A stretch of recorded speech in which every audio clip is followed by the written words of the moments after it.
So what's up, everybody? It's me, True Starscreamer. And we're here with the Transformer review. Well, kind of. So what we've got here is the Yolo Park Megatron AMK Pro Series. And this is a 20 centimeter model kit. Now, when they call this a model kit, it is a model kit. And you'll see why. I've been watching this guy for a while. I had him on order on BBTS, but I did see him on Amazon, and frankly this showed up faster, so I had to cancel from BBTS and go with something directly from Yolo. Got it direct from Amazon, from Yolo Park. And so, yeah. Sometimes patience may save pockets, but dang it, I've been wanting this guy. This has me very excited. First of all, art in the box, nice, cartoonish. This is an authentic Transformers product. It is endorsed by Hasbro, and part of me wonders if this might be some of the direction Hasbro's going in general with their products, just licensing everything out. We'll see. Got a picture of the model on the box, whole bunch of stuff in other languages. If you notice here, this is actually a slip cover. And I actually really like this artwork that's on the box itself. But yeah, I just think this is cooler. I'm sad. I like the slipcover is nice and all, but I think this is the art they should have gone with. But let's talk enough about that. Let's talk about what's in this box.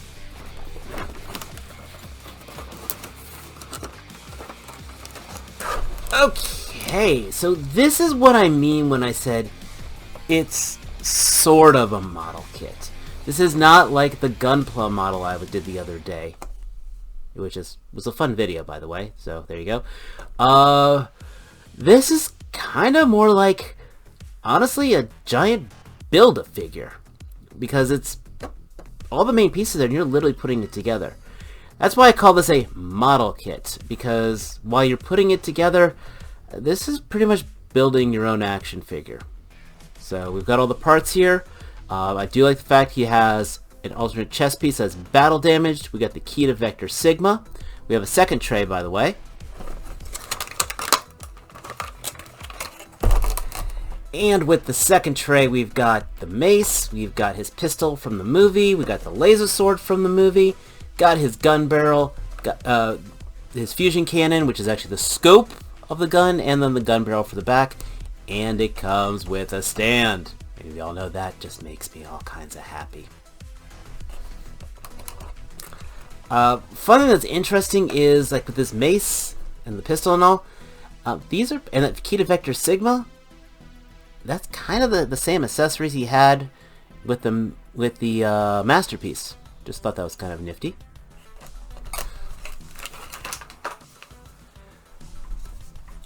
Finally, it does have instructions, which are sort of in English. But this seems pretty straightforward. Take the pieces on, plug everything in, and let's go ahead and get this guy built.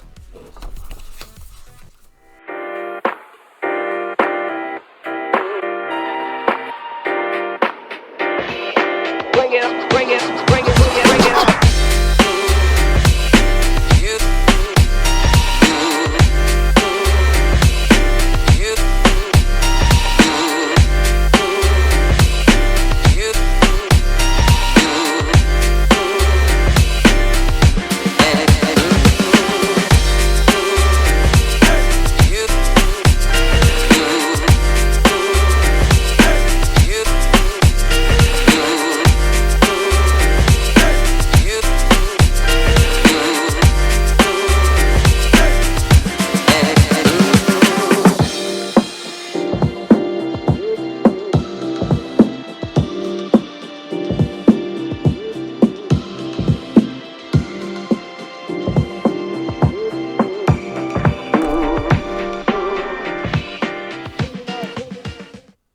So here is Megatron all put together.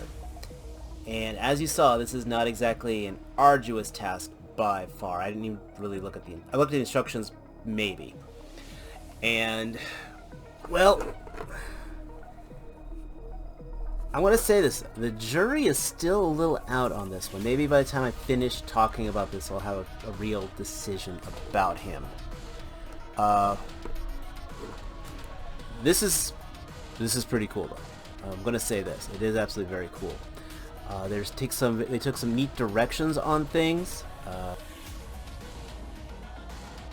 Changed the faceplate out. I put this on here because this is the default one, but it's that kind of laughing, "Oh, Prime, this is my villain," type of thing. I mean, Megatron did smile a lot when he was doing the gloating, so this is that gloating face, and it does look very well done. He does come with 2 other faces, by the way.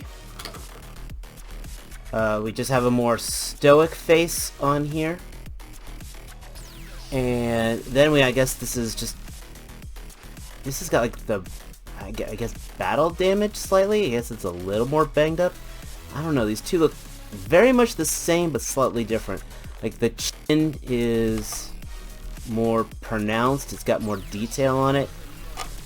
I don't know which one I'm going to go with. I know for the display I'm going to be switching out that smiling face. Definitely. This definitely is probably more cartoon stern, and this is, I guess, more toyetic, I guess. Though it might go pretty well with the battle damage chest as well. Speaking of the battle damage chest, changing out the chest plate is literally, you just pull that off there, and we pop the other one on. This does feel like metal. I do have a magnet here. As you can see, the metal wire here is sticking to it. And no, the magnet is not attracted to it. So if this is metal, I mean, it does sound die-cast, but it is non-ferrous, which I don't mind that, because hopefully that means that it's not going to rust or tarnish. One thing I do think is pretty neat, the chest here does have circuitry on it, so they didn't have to, but they did. Speaking of die-cast, he does feel like he has a little bit of it on there. From parts of the shoulders, parts of the hips, you can feel it in the body. The arms here. I can't hit my ring over there. So he does have die-cast in him. So he has a little bit of weight, but he is still, I'm going to be honest, he's pretty light. Now, he does cost $60, which we'll talk more about that, I guess, a little later when it comes to the justification. He does have a little bit of metal, but I don't know. I guess I kind of hoped he'd have a little more oomph to him. But then again, I've been handling other figures like the 3-0 MDLX figures, which do have that weight. He also has a little more posability than them. He does have a little bit of ab crunch. He can tilt his waist.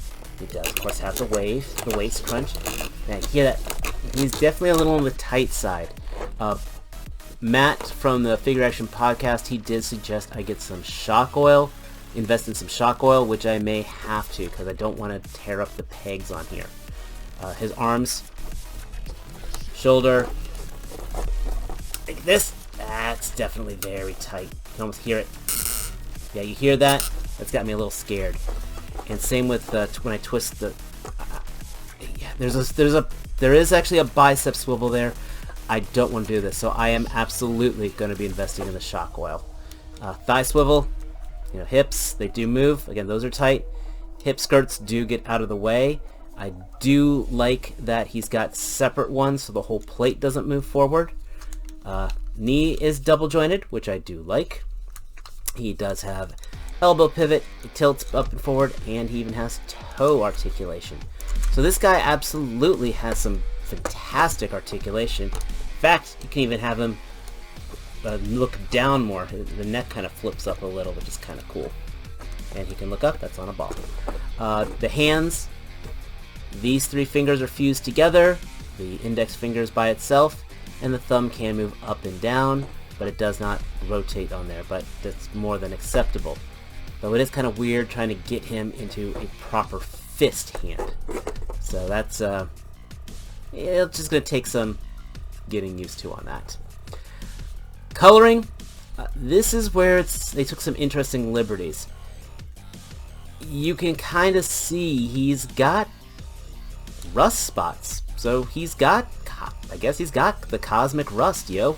Because it's got it on the feet, it's got it on the thighs. I hope that that's supposed to be like battle damage and that this thing just didn't come to me patinaed. He does have scrapes and such inside his legs, which I find pretty nice. If you all know, I did do that with my Gundam, where I was weathering and buffing out. You can even see here on the hip skirts there's weathering. So it definitely looks like Megatron here has been in battle. He is not pristine, which actually I really dig because I do that to my models. Fusion cannon, looking good. Again, weather and wear on the barrel. And overall, I'm pretty happy on this. Just these joints are ultra tight. He looks absolutely fantastic. I want to switch out one of these faces. I'm going to straighten up his body a little. And I'm going to see what kind of poses we can get him into. Well, boom! Dad is home. We got that going down. Oh yeah. A display stand makes everything better. Now, this is not the greatest display stand in the world, but nor is it the worst. It's holding him just fine. Remember I was complaining a little bit about the weight? Okay, I'm kind of eating some words here, because if he was any heavier, I wouldn't have as much faith in this stand. So, I'm pleased. In fact, this is kind of cool, because you can do these mid-air poses. I'm going to go ahead and take him off the stand here for a second, because I want to talk about a couple things about it. Kind of reminds me of a Play Arts Kai stand, but much better made. Because it's already put together. These look like they would have been put into here for a while, you know, to kind of make it a shorter bar. That floating Decepticon symbol, that actually attaches to the armature of it right there. And then I noticed how this hexagon stand has these slots on there.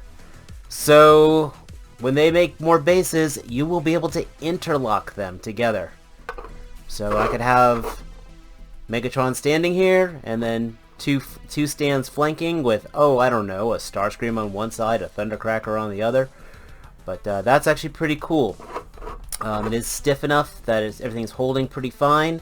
You saw I held the clamp on there, so is it the best stand I've ever handled? Not by far. Sure is definitely not the worst one I've handled. So let's talk about the whole thing. I did not buy any of the AMK kits for the Rise of the Beast figures. They're only $35, but I just was not a fan of, frankly, the designs and all. Though the Prime, it's tempting. Same with the Scourge, but I don't care for those characters, so I think I'm safe. But honestly, for $35, if you're those fans, try them out.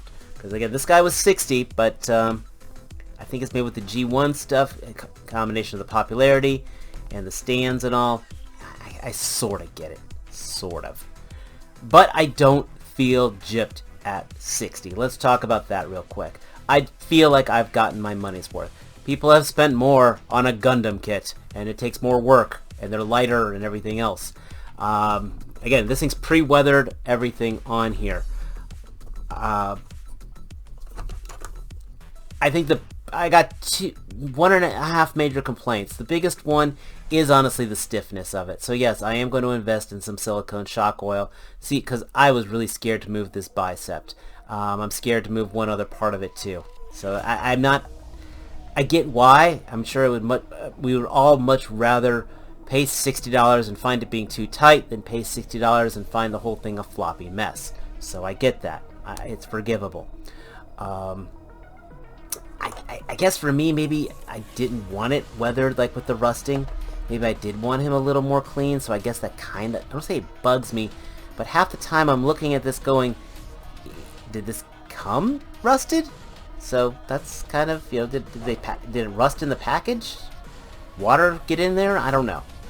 The accessories are fine. The mace, fantastic. The laser sword, I could care less about, but it's a thing he did in the movie, just like this was the thing he did in that one episode. The pistol, he turns into a gun, it has a pistol. He's got a fusion cannon, yet he had a pistol. Go figure. I did not put batteries in him. I usually don't put batteries in them because I don't want them to corrode. That's just me, honestly, because I'll never take advantage of the gimmicks. But apparently if you take the gun barrel here and you stick it on his head, and his eyes will light up. Yay. Stand is decent. It's better than anything Hasbro's ever given us with a Marvel Legend, so ahead there. It holds him fine. I've got confidence in its strength, and I like the fact that they link together, so when future figures come out, it will make the display look that much better. The weight thing, like I said, I sort of complained about it, but once I put him on the stand, no issues. And yeah, I am in for this line. So I have not been that excited about Transformers figures in a long time, to be honest. Hasbro's offerings just really haven't done it for me. I don't do Transformer reviews because, one, I feel like I'll start getting negative about them. Two, there's so many damn channels out there. And three, by the time I get a Transformer figure here in North Carolina, 55 other people have reviewed it. So this, though, I really think I'm in for the line.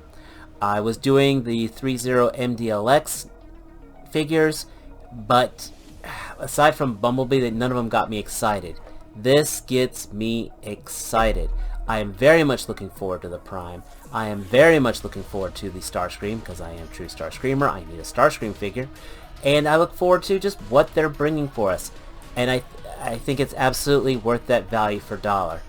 Maybe, okay, here it is. Here's the nitpick. I would have liked this to be red. Yes, I would have liked these inside panels to be red. And I will bet you dollars for donuts they're going to give us a repaint that's going to have a clean face, a clean body, and the red interior legs. I will bet money for that.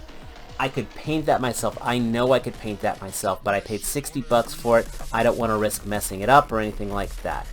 But, and I'm sure somebody out there already has painted theirs, and I bet they're very pleased with it. Still though, I am pleased with my purchase. I look forward to putting this guy in the display cabinet. I look forward to photographing this guy. And if you are a G1 Megatron fan and you don't want to get into all the rigmarole, if you're feeling that nostalgia twinge, I absolutely recommend this figure. And I'm hopefully will be recommending the line. But let me know your thoughts down below. Do you want to see more of these guys on the channel? So like when I get the Prime, do you want me to review him? Let me know down below. If you like this video, hit that like button. And if you are new here, please, please, please hit that subscribe button. I would love to have more people in the family. And we're that much closer to 500. And like I said, I might do some kind of giveaway. I'm not sure yet, but like I said, I'll bribe. I'll figure something out. Maybe I'll send you my cookbook. Who knows? But most importantly, as always, until next time, take care. Peace.